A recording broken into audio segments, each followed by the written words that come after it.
மத்தேயு எழுதின சுவிசேஷம் 1ஆம் அதிகாரம். ஆபிரகாமின் குமாரனாகிய தாவீதின் குமாரனான இயேசு கிறிஸ்துவினுடைய வம்ச வரலாறு.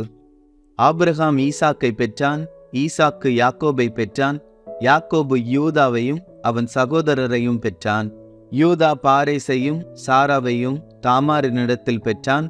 பாரேஸ் எஸ்ரோமை பெற்றான், எஸ்ரோம் ஆராமை பெற்றான், ஆராம் அம்மினதாபை பெற்றான், அம்மினதாப் நகசோனை பெற்றான், நகசோன் சல்மோனை பெற்றான், சல்மோன் போவாஸை ராகாபினிடத்தில் பெற்றான், போவாஸ் ஓபேதை ரூத்தினிடத்தில் பெற்றான், ஓபேத் ஈசாயை பெற்றான், ஈசாய் தாவீது ராஜாவை பெற்றான், தாவீது ராஜா உரியாவின் மனைவியாய் இருந்தவளிடத்தில் சாலமோனை பெற்றான், சாலமோன் ரெகொபெயாமை பெற்றான், ரெகொபெயாம் அபியாவை பெற்றான், அபியா ஆசாவை பெற்றான், ஆசா யோசபாத்தை பெற்றான், யோசபாத் யோராமை பெற்றான், யோராம் உசியாவை பெற்றான், உசியா யோதாமை பெற்றான், யோதாம் ஆகாஸை பெற்றான், ஆகாஸ் எசேக்கியாவை பெற்றான், எசேக்கியா மனாசேயை பெற்றான், மனாசே ஆமோனை பெற்றான், ஆமோன் யோசியாவை பெற்றான்.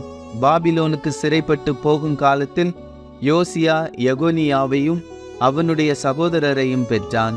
பாபிலோனுக்கு சிறைப்பட்டு போன பின்பு எகோனியா சலாத்தியேலை பெற்றான், சொரபாபேலை பெற்றான், சொரபாபேல் அபியூதை பெற்றான், அபியூத் எலியாக்கீமை பெற்றான், எலியாக்கீம் ஆசோரை பெற்றான், ஆசோர் சாதோக்கை பெற்றான், சாதோக்கு ஆகீமை பெற்றான், ஆகீம் எலியூதை பெற்றான், எலியூத் எலேயாசரை பெற்றான், எலேயாசர் மாத்தானை பெற்றான், மாத்தான் யாக்கோபை பெற்றான், யாக்கோபு மரியாளுடைய புருஷனாகிய யோசேப்பை பெற்றான், அவளிடத்தில் கிறிஸ்து எனப்படுகிற இயேசு பிறந்தார்.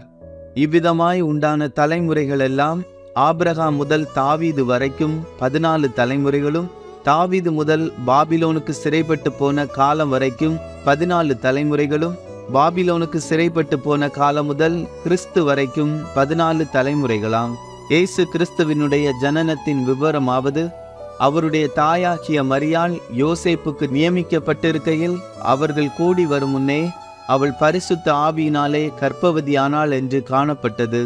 அவள் புருஷனாகிய யோசேப்பு நீதிமானாயிருந்து அவளை அவமானப்படுத்த மனதில்லாமல் இரகசியமாய் அவளை தள்ளிவிட யோசனையாயிருந்தான்.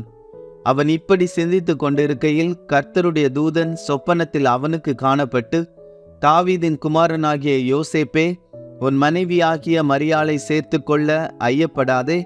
அவளிடத்தில் உற்பத்தியாய் இருக்கிறது பரிசுத்த ஆவியினால் உண்டானது. அவள் ஒரு குமாரனை பெறுவாள். அவருக்கு இயேசு என்று பெயரிடுவாயாக. ஏனெனில் அவர் தமது ஜனங்களின் பாவங்களை நீக்கி அவர்களை இரட்சிப்பார் என்றான். தீர்க்கதரிசியின் மூலமாய் கர்த்தராலே உரைக்கப்பட்டது நிறைவேறும்படி இதெல்லாம் நடந்தது. அவன், இதோ ஒரு கன்னிகை கர்ப்பவதியாகி ஒரு குமாரனை பெறுவாள், அவருக்கு இம்மானுவேல் என்று பெயரிடுவார்கள் என்று சொன்னான். இம்மானுவேல் என்பதற்கு தேவன் நம்மோடு இருக்கிறார் என்று அர்த்தமாம். யோசேப்பு நித்திரை தெளிந்து எழுந்து கர்த்தருடைய தூதன் தனக்கு கட்டளையிட்டபடியே தன் மனைவியை சேர்த்து கொண்டு, அவள் தன் முதற் பேரான குமாரனை பெருமளவும் அவளை அறியாதிருந்து அவருக்கு இயேசு என்று பெயரிட்டான்.